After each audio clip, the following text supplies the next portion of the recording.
என்ன ரகுவரன், இன்னைக்கு அந்த ருத்ராக்கு என்ன ஜட்மெண்ட் கொடுக்க போறாங்க? அவளுக்கு கண்டிப்பா ஆயுள் தண்டனை தான் கிடைக்கும் மேடம். சார், அது ஒரிஜினல் எவிடன்ஸ் வச்சு கொடுத்தா ஒரு ஆயுள் தண்டனை தான் சார் கொடுப்பாங்க. ஆனா நாம ரெடி பண்ணி வச்சிருக்கிற எக்ஸ்ட்ரா எவிடன்ஸும் எக்ஸ்ட்ரா விட்னஸும் கண்டிப்பா அந்த ருத்ராவுக்கு ரெட்ட ஆயுள் தண்டனை கிடைக்கும். அப்போ சாகுற வரைக்கும் அவ ஜெயிலுக்குள்ள தான் இருக்கணுமா? ஜெயிலுங்கிறது அவளுக்கு டெம்பரரி தான். அவ சீக்கிரமாவே ஏன் கஸ்டடிக்கு வரணும்? வந்தனா, நீ பேசுறதெல்லாம் சரிதான். ஆனா அந்த ருத்ரா பின்னாடி ஒருத்தர் இருக்கிறத மறந்துட்டியா? You don't worry madam. அந்த ருத்ரா இந்த கேஸ்ல இருந்து வெளியிலேயே வர முடியாது மேடம். அதுக்கு நான் கேரண்டி மேடம்.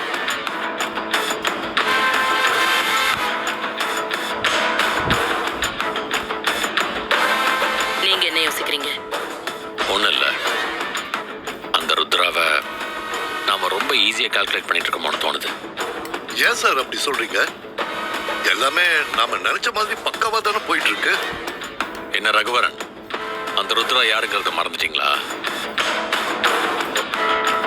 அவளை அவ்வளோ அசால்ட்டாலாம் நினைச்சு டீல் பண்ணாதீங்க. அவ நினைச்சா லாஸ்ட் மினிட்ல கூட ஏதாவது பண்ணி எஸ்கேப் ஆயிடுவா.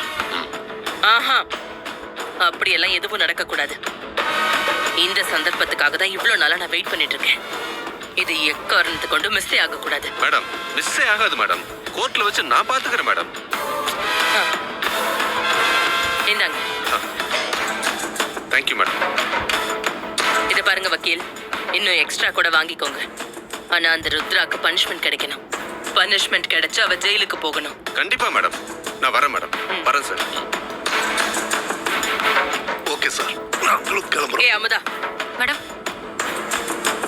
நீ இனிமே இந்த ரகுவரன் கூட ரொம்ப சுத்தாத. உங்க ரெண்டு பேரையும் சேர்த்து வச்சு பார்த்தா அந்த ருத்ராவுக்கு தேவையில்லாம டவுட் வரும். சரிங்க மேடம், நாங்க பாத்துக்கிறோம். வா போலாம்.